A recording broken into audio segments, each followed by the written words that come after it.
Lori Vallow was a no-show. Just skipped her hearing last week on competency in Arizona. Lori Vallow serving life for killing her 2 kids and her husband's wife before she married him. And she's got a couple more cases, right? She's got a murder case in Arizona. She's got an attempted murder case in Arizona. And they got to make sure she's competent to stand trial. It's not the same as an insanity defense. Can you actually go to trial?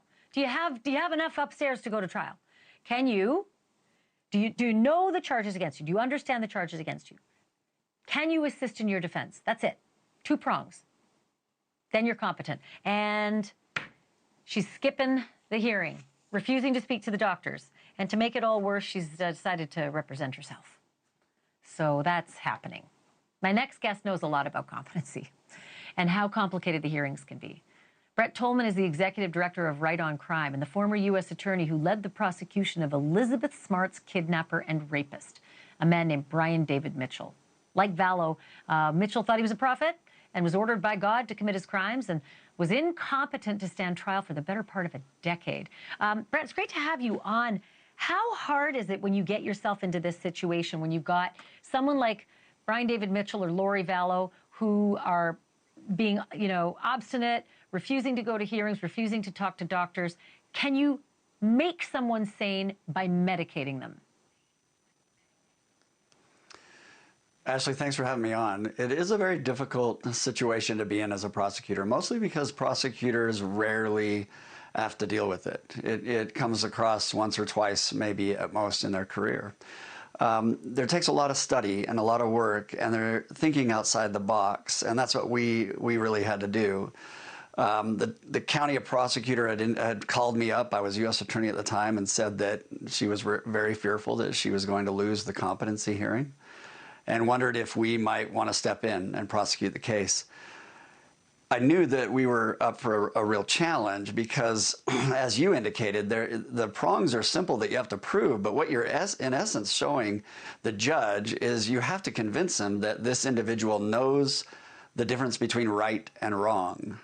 And it boils down to that simple analysis. Does the individual understand the difference between right and wrong, and can they assist in their own defense? Brian David Mitchell, like Lori Vallow, was refusing to cooperate. So we did something very, very unusual.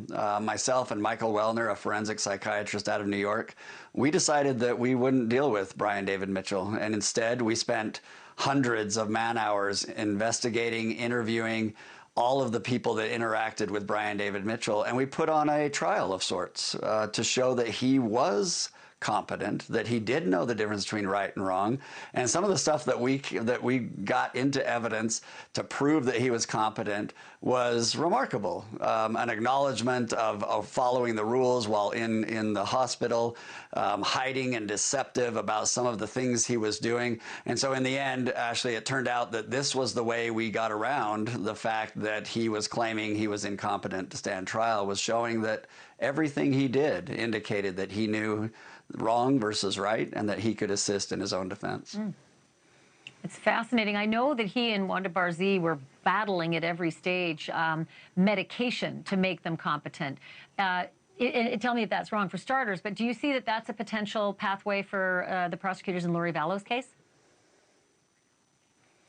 Yeah, there's no question that there are some conditions, some psychiatric conditions in which medicine can tone down, especially when you're dealing with schizophrenia and some of the other more aggressive psychiatric conditions. Medication can have a big impact. But what do you do in those instances where medication doesn't seem to have an impact, nor do you have doctors that believe that medication is the proper treatment? That's when it becomes very difficult. And the narcissist and the individual that, is willing to prey on others and to do so in a manipulative manner are the most difficult for law enforcement to deal with, and certainly to try to show that what they're doing is very calculated as opposed to incompetence.